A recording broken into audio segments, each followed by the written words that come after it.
Hello everyone and welcome to the new episode of Stories with Jashan. So today we have got a very special guest. He is from India and he has recently came to UK literally over the last 2 or 3 days, and I thought it will be very relevant to share his experience with my own audience. Before diving into the interesting conversation which I had with him, I would really like to thank our sponsor, which is Movido. Now sometimes it can be very overwhelming to search for your accommodations. You need to find out your Wi-Fi connections, broadband. You need to sort out all of these things. Now imagine that if you had one solution where you can find all of these things in one place, and here Movido is a platform which has got everything laid out in one particular platform. Movido is a service that will make your move and stay in the UK as easy as making a cup of tea by helping you get everything you need to settle here. And since they partner with several providers, they can offer great discounts. So there's a link mentioned in the description below. Anyone who will be clicking that link can get 20% discount on their packages which Movido offers. So guys, don't miss on this opportunity and do check out Movido. And now straight away let's move into the interesting conversation which I had with Gokul. Now we have got Gokul with us, so I'll just maybe Gokul, can you give us a short introduction about yourself? Yeah, hi everyone. Actually, I'm from India, Chennai. So I'd been trying to apply for many universities in the UK and Australia for the past 7 months, and finally I got into a university, and I'm finally here in the UK. I landed like 3 days before. So I did my bachelor's in engineering in the stream of mechanical engineering. So it was a 4 years course. I completed it. I graduated on 2021, and then 2021 September I'm in for the Masters in Business and Management course in the University of Strathclyde. Great. So like since you just came like 3 days ago, I would like to let us know about your flight experience. How was the full journey? What was the cost of your ticket and stuff? Yeah, actually I booked my flight ticket through Qatar Airways, and I booked it 3 months before, so my prices were pretty cheap, not so expensive as they were in the newspapers and the news articles. I would always say to book it prior, like 2-3 months if possible, and also make a plan towards it, and then go for student discounts so that you get extra baggage and also extra discount, maybe 10% or so, depending upon the airlines you're flying through. Just make sure you carry all the documents and then be safe towards the journey. That's it. So basically, what kind of documents should a person take when they're traveling from, let's say, India to the UK? What kind of documents should be handy in your bag?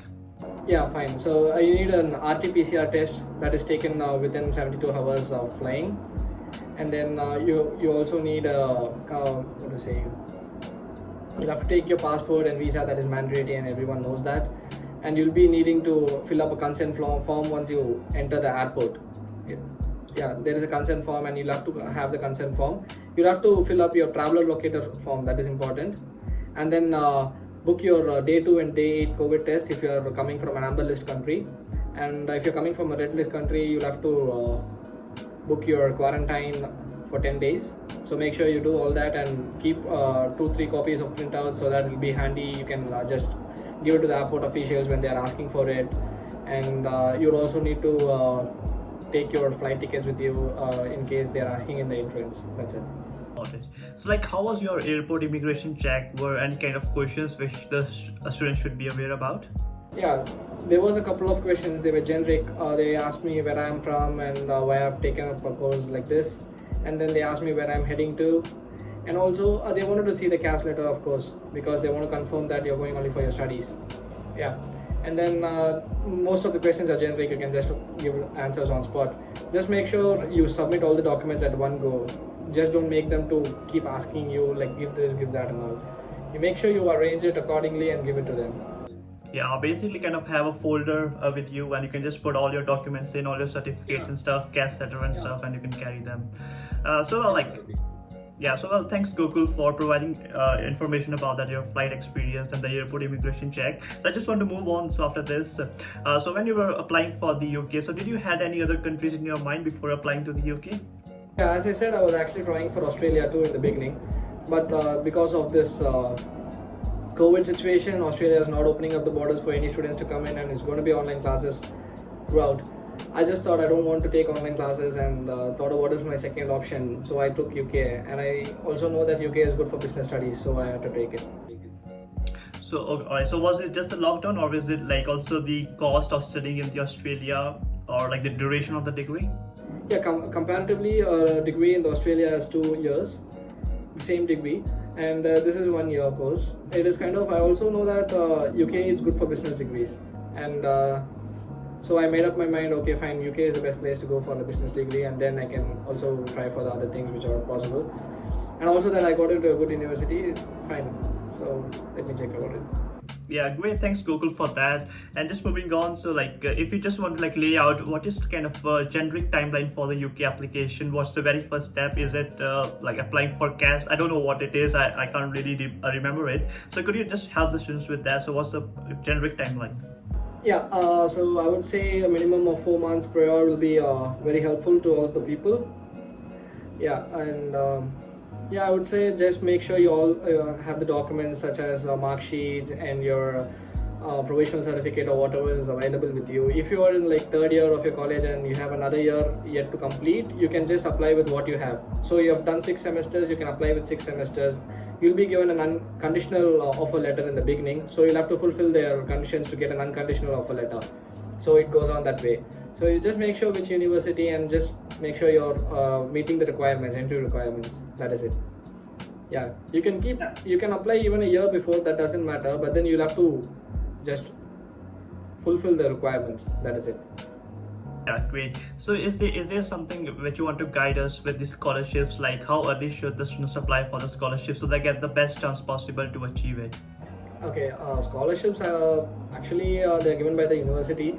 You'll be getting mails regarding scholarship. You'll have to apply to them. So they'll have deadlines for scholarship dates, and also they'll have certain rules and regulations to be followed for a scholarship. You have to be from a particular grade or something of that sort. They have different types of scholarships. You'll have to just look into their admissions page, so like check out what are the different types of scholarship offered.